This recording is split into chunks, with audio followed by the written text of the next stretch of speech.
ಹರಿಹರ ನಗರದಲ್ಲಿ ತಾಲೂಕಿನ ಜನಪ್ರಿಯ ಶಾಸಕರಾದ ಬಿಪಿ ಹರೀಶ್ ರವರು ನಗರದಲ್ಲಿ ಹಲವಾರು ಕಡೆ ಭೇಟಿ ನೀಡಿ ನಗರದಲ್ಲಿ ನಡೀತಾ ಇರುವಂತಹ ಕಾಮಗಾರಿ ಸ್ವಚ್ಛತೆ ಕುರಿತಂತೆ ವೀಕ್ಷಣೆ ಮಾಡಿದರು.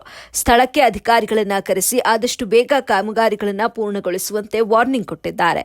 ಇನ್ನು ಈ ಸಂದರ್ಭದಲ್ಲಿ ನಗರಸಭಾ ಆಯುಕ್ತರಾದ ಬಸವರಾಜ್, ನಗರಸಭಾ ಇಂಜಿನಿಯರ್, ಹೆಲ್ತ್ ಇನ್ಸ್ಪೆಕ್ಟರ್, ರಕ್ಷಣಾ ವೇದಿಕೆ ಅಧ್ಯಕ್ಷ ರಮೇಶ್ ಮನೆ, ಪ್ರೀತಂ ಬಾಬು ಉಪಸ್ಥಿತರಿದ್ದರು. ವರದಿ ಸೈಯದ್ ಶಮೀರ್, ಎಬಿ ನ್ಯೂಸ್ ಕನ್ನಡ, ಹರಿಹರ.